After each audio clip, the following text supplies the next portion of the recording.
Is it true that there are parts of the mind that we don't have access to, like a quote subconscious? Put another way, is there any information in our mind that we cannot reach down and consider with our conscious thinking? Some neuroscientists talk about thoughts as if they are served up to our awareness, but it seems like we can direct our thoughts. But can we access all of the information and ideas that are in the darker corners of our brain's file cabinets? I'm not sure what they mean by darker corners.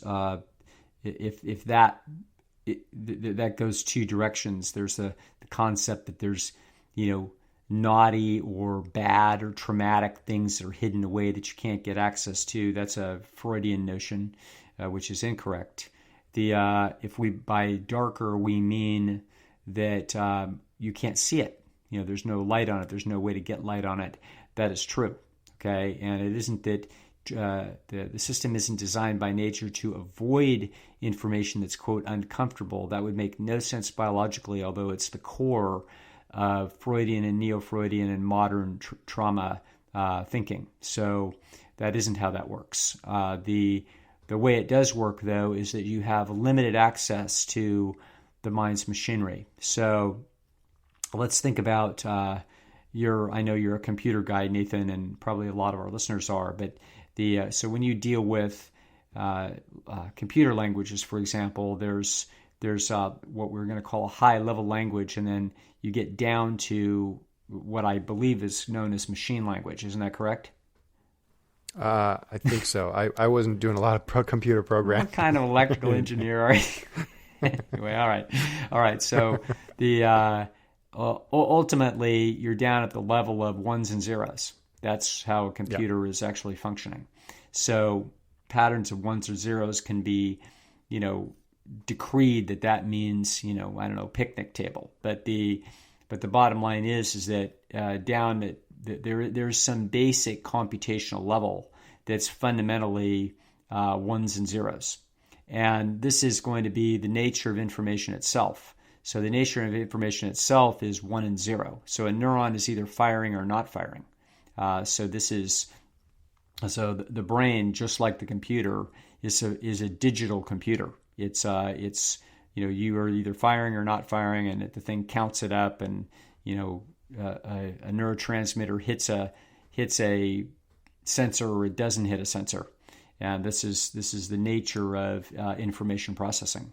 Now, so the point is that there's a tremendous amount of computational dynamics that are taking place for you to ever have a word pop into your head. Okay, so or to have a feeling pop into your awareness. So you are not aware of all of the things that are going on to cause that to happen. It's essentially you're kind of like the CEO who reads the quarterly report. You have no idea what is taking place down at the level of the Togo's place in San Fernando Valley and how many chicken sandwiches they sold. You don't know what that is. You just know that the orders for chicken went up by 1.2% this quarter because you're looking at the sheet and it's like, oh, that's kind of interesting. I wonder why that took place. So that's what the mind is. The mind is is aware of quite a bit of things that are going on inside of it, but is very much unaware of the vast majority of what is happening inside. And so it's going to turn out that as you learn about how the mind is constructed, you can sometimes see it in operation, and you can become an expert observer once you know what to look for. This is very much akin to, for example, an expert observer of a golf swing or a basketball shot or swimming stroke. If I was to analyze swimming strokes, you could show me 5 really good swimmers, and I would say, I don't know, they all look great to me. But a national level expert in swimming strokes, or quite frankly, even a high school swimming coach, would know so much more than I would know, and they could say that person has a significant flaw in their stroke, and it's costing them. They would be able to do that because they're an expert observer. In that same way, human beings can become experts observers of the action in their own mind. Okay, but it helps dramatically to know what's there, to actually understand the mind's architecture. This is kind of a interesting historical story that that in the last 100 years or so, from the late 1800s, you actually had two branches, then turns into three branches, major branches of thought in human self-exploration. They all go different directions. So the greatest insight in the history of human self-analysis was Darwin. So Darwin is the original evolutionary psychologist. He was actually incredibly sophisticated and insightful. He was so far ahead of his time that he was quickly ignored and relegated to history for more than 100 years. He wouldn't be resurrected until people like Dawkins and Hamilton and Tooby and Cosmides and Buss and Pinker come along. So it would be a long time before the fact that Darwin had actually blazed a trail. He blazed a trail, and then they went down and then they stopped and then they turned around. And the world turned around and then headed towards Freud. And then it also headed towards half of the academic world got so frustrated with Freudian claims that they could introspect and know the depths of the mind, that there was essentially a rebellion against that way of trying to do things, and basically saying, you know what, you can't even look at the mind. You can't even tell what's going on inside the mind. It's a black box, and you can't see inside of it. And so what we're going to have to do is ignore what it seems is going on inside the mind, and we're going to instead, what we're going to do is just look at actual behavior that we can objectively agree that we just saw. Okay? That's behaviorism. And so now you can see that there's going to be different directions that the world has gone, all of them kind of interesting historically about why they went the way they went. And it turns out that today in the clinical arena, pretty much Freudian thinking is very dominant, as well as learning theory thinking. So those two things dominate the zeitgeist of the average clinical psychologist out there trying to talk to people. They're both just horrendously and almost completely mistaken. In other words, the entire edifice is built on quicksand, and it's not right. The correct view is Darwin, which was lost. Okay, yeah, it got resurrected. So the evolutionary psychologists do actually understand the mind's architecture. Freud had no idea. If you actually look at Freud's old sketches about how he thought the mind worked, it's laughable. You got a guy like drawing on a skeleton little like X's on the thing, showing that, okay, well, you know, if the electricity gets blocked here, then it leaks over there, and then the person becomes an obsessive compulsive disorder. It's like he basically thought he could sketch out the human nervous system with a schematic that's about as complicated as your kid's Tinker Toy project. Okay, so he had no understanding how the mind worked, and yet this becomes the way that people look at trauma and the inability to see inside and find out where the trauma took place, and then how all hell broke loose in the mind after that, and why the person, you know, has all these difficulties that they do now as a result of essentially the damage that was done as a result of some traumatic event. This is total Freudian, and the fact that they talk in slightly different language, they're all coming to basically the same conclusions. They're ignorant of the fact that they're just swallowing up a completely dead theory that was generated in the 19th century. Okay, so anyway, as we go on from there, we recover the truth, and the truth was in Darwin. Okay, with the theory of evolution being the seminal achievement of human self-understanding. As Richard Dawkins has stated, if we ever meet another intelligent species, and they ask us, what will be the watershed understanding of your species? What will be the seminal achievement of your intellectual capabilities? It will be the moment when you discovered why it is that you exist. Okay? It would be the discovery of the theory of evolution. And so there's been many fine achievements, many startling and brilliant achievements in human history, but that is the apex.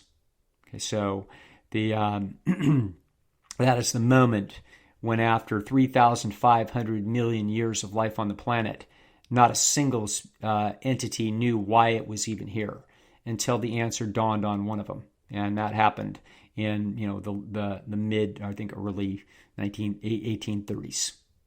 So anyway, so the point is that can you now, with a correct understanding of the architecture of the nervous system, can you get better at shedding light on the unconscious processes that are actually driving your behavior? And the answer is yes, you can. And so this is the great value of the work that has been now done since beginning in the 1980s with Lita Cosmides' dissertation and Don Simon's extraordinary book on the theory of human sexuality in 1979 that inspired young David Buss to do his extraordinary career in research in human mating behavior. It goes all over the place, and it finally today now culminates in 2018. Robert Plomin writing Blueprint, explaining one of the greatest achievements in human history and in the history of science. And that achievement is we now understand why there are individual differences in people. It's a little hard to capture and to explain what an amazing moment in history we sit on. And that is that the greatest questions of human self-analysis and self-questioning, of which this question is a scratch to the surface of it. Why am I the way I am, and why do I do what I do? Why do I think what I think? Why do I feel what I feel? And what motivates me to do what it is that I do? And what motivates other people to do what they do? These are the great questions of human life. And extraordinarily, they've been answered. Okay? The answers are becoming increasingly clear and precise, but there has been a literal revolution in human self-understanding now since about 1992 with the publication of The Adapted Mind. So we're not even 30 years post-publication of that thing, and we get Blueprint 26 years later, basically saying, okay, the problem of personality has now been solved. Now, you can imagine how bizarre it is for me as a psychologist to have lived through this and to seen it and to recognize the magnitude and the importance and the implications of these extraordinary discoveries, and realize that almost my entire field not only is unaware of these discoveries, but when they hear about them, they actively run away from them, that they don't want to hear it, and then they make blackguards as fast as they can out of anybody that explicates it. This is an incredible state of affairs. Okay, so now you might look at this and you're like, God, that's incredible. It's like somebody figures out how to cure cancer and nobody wants to know what it is. And so anyway, which brings us to Dr. Jen Hawk, which is that I'm sitting here pushing 60, and I'm thinking, why? Like, I don't really care that much. I know it's about status and I know some other things, but it's also about ignorance and lack of intellectual courage. But I'm just disgusted with this quietly while I go about my business and continue to try to put together in interesting and useful ways the tinker toys that have been strewn around the room by the Busses and the Pinkers and the Millers and the Tooby and Cosmides and Dawkins and Hamilton. That as I try to put these things together in ways that are useful for people, just like a fumbling engineer that has come across a textbook in Newtonian mechanics, that I'm sort of like getting it together, and I'm sure some other people are too, but can't understand why everybody else says, I don't want any part of those tinker toys. I think they're evil or bad or Nazi-ish, or I don't know what they think. And I'm like, why isn't the entire field beating a path to the door of these people? Why aren't they on their knees to Lita Cosmides? Okay. And Jen Hawk comes along and says, well, I could tell you why. So people are going to be hearing more. The world's going to be hearing more from Jen's brilliant analysis of this problem. But she does know why. And so that's why I'm just thrilled to have her with us in this journey from here, because I feel relieved to understand. So now that I understand what's going on better in the minds of other people who are avoiding this information, and I also understand, I have more peace with the whole thing. But so to answer the questioner, do we have access, and how does it work, and can we direct our minds? This is an entertaining question for a guy like Sam Harris.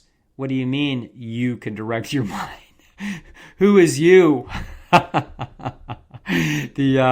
Your mind will direct itself towards what it believes to be the most useful cost-benefit ratio of where to spend its time and energy in any kind of analytic pursuit. So I'm not sure that, quote, you direct anything. Your mind is other people would spin their head around that and try to make sense of what we're going to say or what anyone would say about that. But I would send them to Sam Harris's book on free will, and that's a nice little tumble through the labyrinth of the question of free will. I will say that your mind directs its attention and directs its time and energy towards what it believes to be the highest cost-benefit efficiency. That's what it does. It seeks the truth to the extent that the truth would appear to be a profitable endeavor to seek. When it turns out that the truth does not appear to be a profitable endeavor to seek, it tucks its head in the sand, okay, and gathers around the other lemmings and makes sure that it does what's in its personal best interest, which is to not question and not seek the truth honestly, and instead be morally outraged at the people that seek truths that are uncomfortable.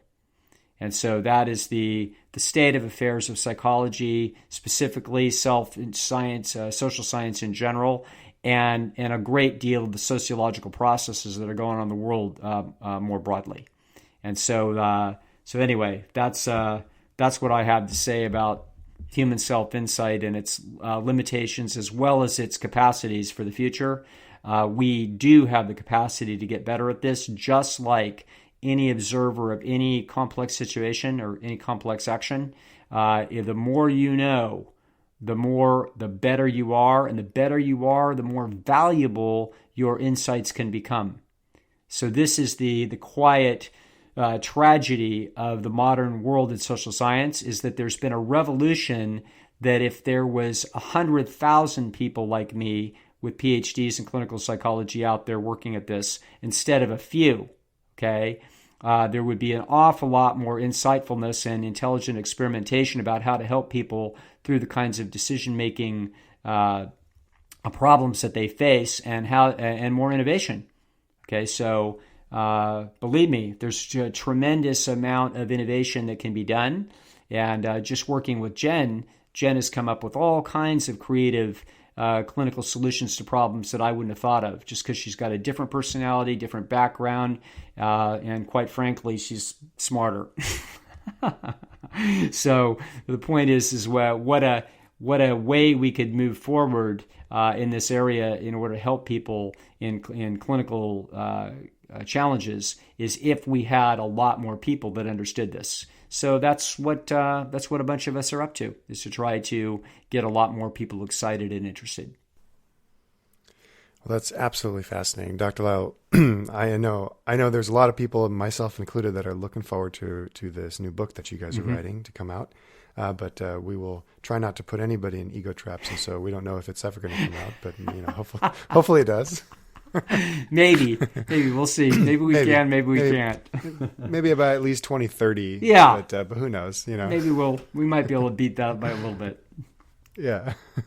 Now it's so interesting because I remember one of the videos I watched of you explaining to whole food plant-based people in the plant-based world about when they're talking to their friends and family about health and wellness and whatnot, and trying to tell them, oh yeah, this is the best way to reverse diabetes, high blood pressure, all these other things.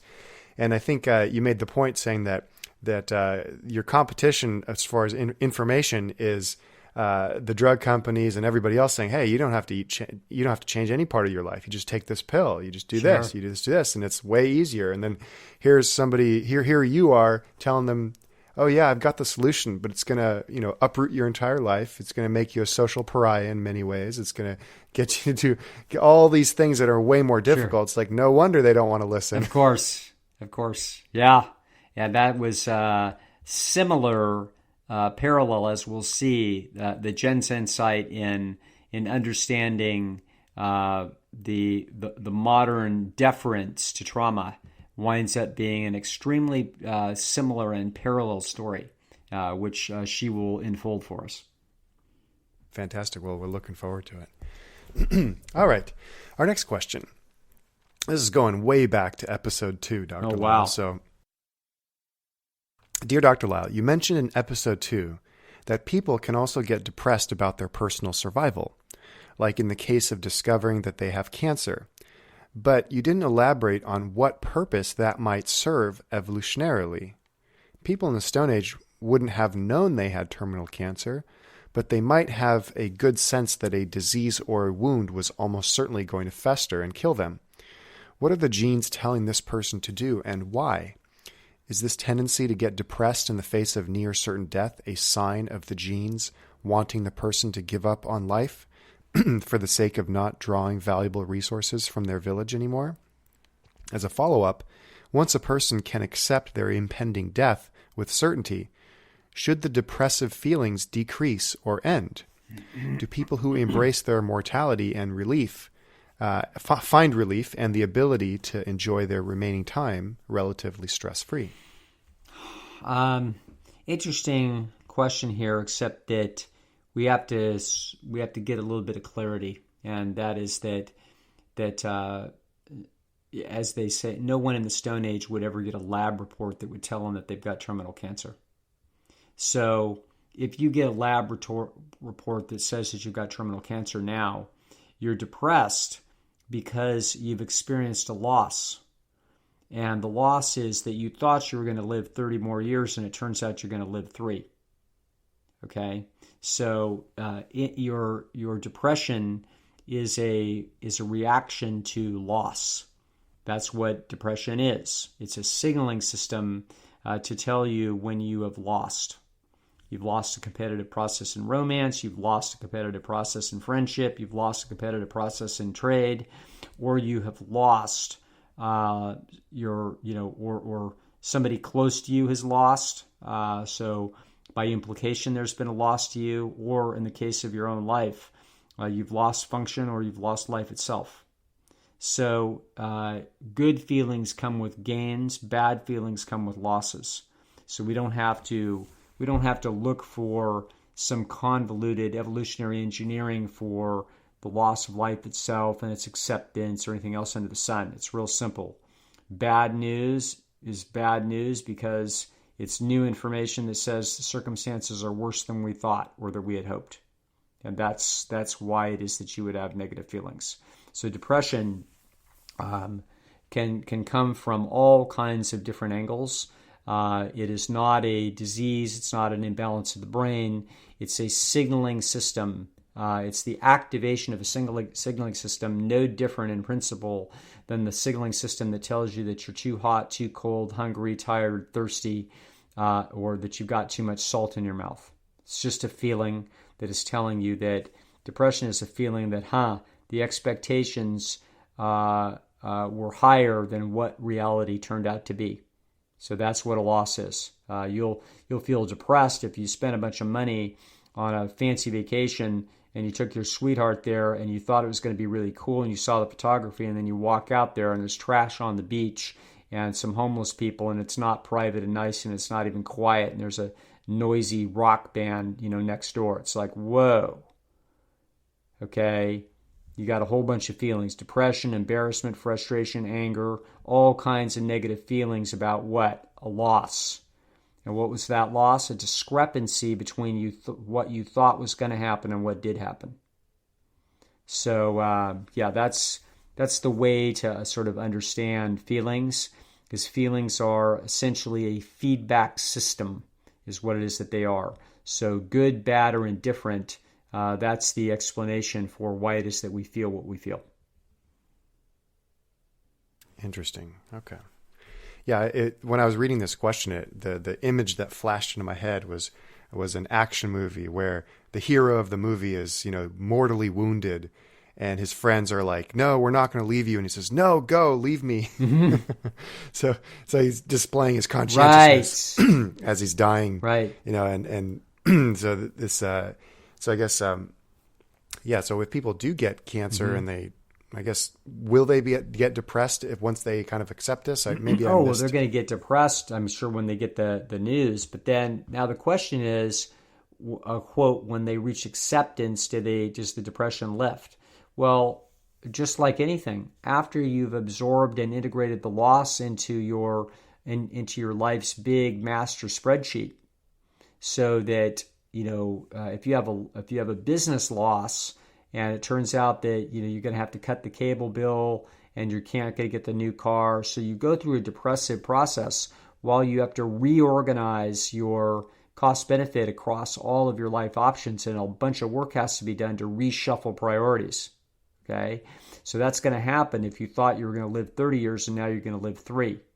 It's like, oh, okay, so you're going to get depressed. But after you go through that process, the depression is just there to signal to you that you've experienced a loss. And it's there to then analyze why the loss happened and to see what needs to be done to mitigate it. That's the whole orientation towards that process.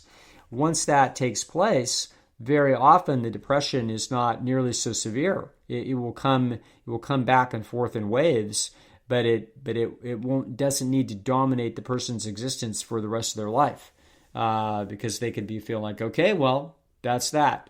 So, if I was ever going to go, go to visit Hawaii, now's the time. Okay, because I may not be here a year from now. And so it starts changing priorities and starts, moving things around in potentially very meaningful ways. And therefore, there's once again profits to seek in the life experience. And to the extent that those are achieved, the person experiences moods of happiness. So there's nothing about death and its inevitability that's depressing. If that were true, we'd all be depressed because, sooner or later, it's coming to an end. Okay, so no, it's about the experience of losses that activates those feelings. And then once those losses have been essentially engineered through the system and the matrix of cost benefit, essentially the values matrix, the universal values matrix that sits inside of you has been sort of reoriented to the new data, then you're okay. Again, it's back to making the most of it, which is what it always is. Fabulous. All right, our next question. Why do human brains take so long to mature to competence? Yes, we are born relatively early to accommodate the size of the head, but it's not a matter of a few more months. No other animal is so helpless for so many years. Are human brains slow to mature because they are so adaptable, so they hold off on forming synapses right away? Or is it because they simply have so many neurons to wire up in more complex ways compared to other animals? It truly takes that long? If the former, what is it about human intelligence that is so much slower to wire up if it's all hard-coded by the DNA anyway? And what advantage is there in postponing the ability to walk, etc., for so long?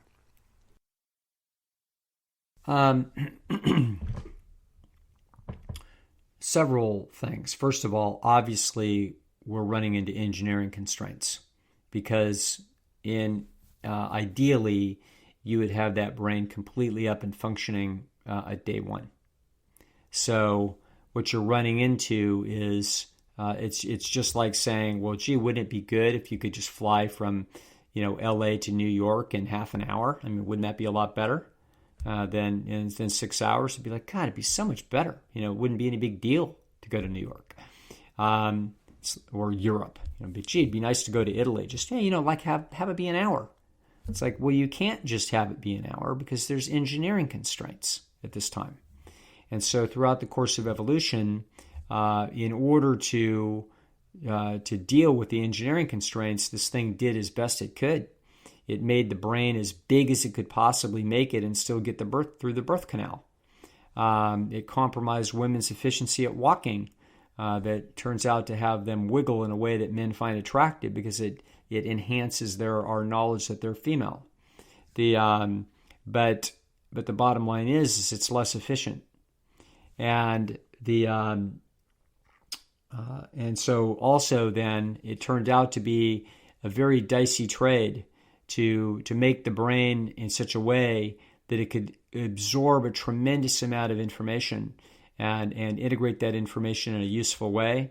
But it's going to pull in a great deal of information about the environment. It's essentially going to build a very complex environmental map. And so it's going to take years to load in reliable data to actually understand, what it's dealing with before it starts making mating decisions. So this is what it is. It would be if you were a surveyor trying to figure out, which flavor of coffee Starbucks should really be offering. You wouldn't survey 10 people. That wouldn't be enough. If you were going to build a major corporation, you would say, we need a lot of data before we understand how much of our, what should be on the menu and how much of what of the workspace should be directed at what kind of coffee. So how much of it should be standard coffee, how much of it should be mocha, Java, bling, or whatever it is. In other words, so if you're going to try to figure this out, if you're going to dedicate space, like how much of the square footage should be dedicated to little baked goods versus how much should be like chips and sandwiches and stuff like that. So if you can imagine that the right way to do things, the more data you had about what people are going to buy and what the profit margins are going to be on each of those items, the better data you had, the more effectively you could dedicate your space to the situation, therefore less likely to be beaten by a competitor. So so you can see that it's not going to be just a little bit of data. A company that says, oh, we're just going to follow so-and-so's vision, okay? My Uncle Louis thinks people like, chicken wings that are dipped in, I don't know, steak sauce. So we're going to build a company and we're going to raise venture capital and we're going to blow $10 million on, Uncle Louis', steak wings. That's a mistake. Okay, that's a mistake. You just leapt off the cliff and invested a tremendous amount of energy into a thing that is very, very unlikely to fly. Now, it might fly, but it's not very likely. So a better thing would be to run little experiments and to gather more data about what the actual underlying demand structure is of the market. That would be a far superior way to go about doing things. That's what human development is. It's a way to as people are watching and learning all kinds of things about their environment, they are then going to be able to make far more complex decisions than a chimpanzee makes in its environment, because its environment is relatively socially simple, for example, and therefore there aren't going to be complex, convoluted, political, Machiavellian personality variances, all kinds of freaking scheming, deception, coalition formation, betrayal, heroism. No, that doesn't exist in a chimpanzee troop. Okay, but all of those things will be part of a human life, and whether or not you make good decisions or poor decisions with respect to some of those dramatic opportunities will have a large influence on the outcome of your life. That would have been true in the Stone Age.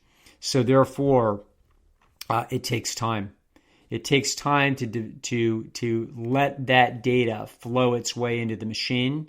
And what we're seeing is that as the person says, well, if it's all hardwired, why isn't it just hardwired? And the answer is it's not hardwired. What's hardwired is the value system behind survival and reproductive success and the subroutines that are associated: flirting, screwing, hunting, you know what I mean, getting warm, looking essentially worried at the sky with the lightning. There's all kinds of things that are inside of human beings naturally, and that human beings will naturally know are good, bad, and to what degree, etc., and will have action tendencies that are already associated with them. But so much will need to be learned. So much data will need to be put into the head before reliable calculations can start to be made. And so that cannot be put in the system, cannot be essentially loaded in early. It's basically what can be loaded in, for example, is a knowledge that one needs to get warm. But you might say, well, then why don't you just get warm? And the answer is because it's already 90 degrees outside. So we don't have to go do anything to get warm. But the neural circuit is in there to actually learn that it turns out that it can get colder later in the year. So when it starts to get cold, it gets colder and colder and colder. You don't know that innately because you don't necessarily live away from the equator. But if you do live away from the equator, you can learn that. And that becomes an important thing to be putting into your calculus and to be modifying your behavior when the leaves start to turn red. Okay, so this is why a chimpanzee doesn't face those kinds of variances and doesn't make these kind of computations. So this is why the human brain, had engineering constraints on its development, but it also had constraints on how much information could flow into the system in any given short period of time that would be a reliable sample of what actually would happen in its long term. And so that's why it is the way it is that it has engineering constraints, and it also has essentially stability of information flow. And you don't want it to get fooled by something that happens early and then biases the system late. Okay, these are all sort of important and interesting ideas in developmental embryology of the brain. Years ago, thinking from an evolutionary perspective, I think this was in 1980s, maybe before. I don't think so. I think it was 1980s. There was Belsky and Draper, Jay Belsky, I believe, and Polly Draper. I believe these were developmental psychologists somewhere fairly prominent. Had an evolutionary hypothesis, I think became known as the Belsky-Draper hypothesis, which is the notion that if females were born into a household where there was no father around, then they picked up that cue from the environment that fathers in this environment have low investment, and therefore it would then bias them towards short-term causal mating behavior in their sexual development later, that they would pick up these cues and then it would shunt their behavior. Very interesting hypothesis. Turns out to not be supported by the evidence, so it doesn't actually work that way. But we look back fondly on that hypothesis as a very interesting one and a useful example of how to think about possible ways that the brain would work and how it would develop, and yet we wouldn't necessarily know until we investigate. So probably things like the Belsky-Draper hypothesis may in fact take place in human nature, but we can't. They may not have large effect sizes, and they may be difficult to see, but they may be in there, and they may be part of the process of a slow brain development, slowly bringing in data, and also then essentially attempting to idealize the computations that the brain makes for long-term decision-making in its particular environment.